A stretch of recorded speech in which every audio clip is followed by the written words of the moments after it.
Hello everybody. I want to talk about interval training this week. You know, it's one of those buzzwords that kind of comes and goes in fitness and people get really excited about it for a while, but a lot of people feel very overwhelmed by interval training, and I'm here to tell you that it's really easy to set yourself up for big success with it.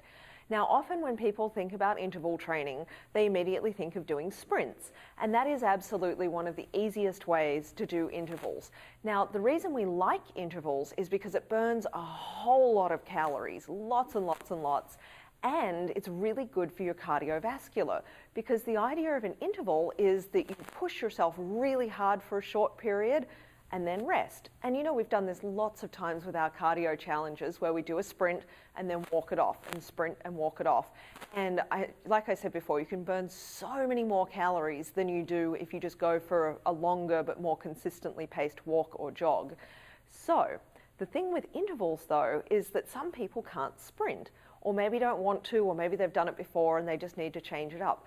So you can make other choices. Anything that you do that pushes your heart rate and your breathing and then lets you bring it back down to a normal pace counts as an interval. So you can do intervals even with swings. Grab a heavy kettlebell and do 20 or 30 swings and then rest for 30 seconds. Swings, rest, swings, rest. Do that 20 times.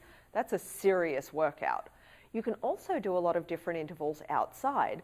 One of the things you can do is find a fairly short but really steep hill, something that's just maybe 100 to 150 yards but like really seriously steep. Walk up it as fast as you can and then walk down really slowly after taking a break at the top. That counts as an interval because you're pushing yourself hard on the way up and then letting your heart rate and breathing return to normal on the way back down. You could do that a few times. That's a great workout. You can also do it rowing. Maybe you belong to a gym or have a rowing machine at home. Rowing machine intervals are amazing for strength and cardio because you push yourself so hard when you row.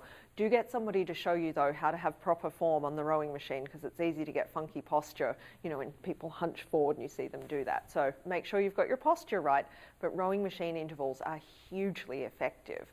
Now you can also do intervals on a bike. You can do it outside or you can do it in the gym. And one of the ways to do intervals is you can ride up the hill and then coast back down, or you can play with the gears or the resistance if you're on a stationary bike. So you could make it really, really hard, so you have to push hard to pedal for a short period and then ease the resistance off, and that's your rest period. And you can do that too with playing around with the RPMs, you know, if you're on a stationary bike. So maybe you're at 80 RPMs and your interval is not to go faster, but to increase the resistance, but keep your RPMs at 80 and then back it back off. So, you know, there's so many different ways that you can do intervals. It can be really creative. So I'm challenging you to think about 5 different ways that you could create interval training for yourself just with the equipment you have at home. A jump rope is another great way to do intervals. So there's your challenge. Think about that this week, because next week's cardio challenge is going to be all about interval training. Think hard.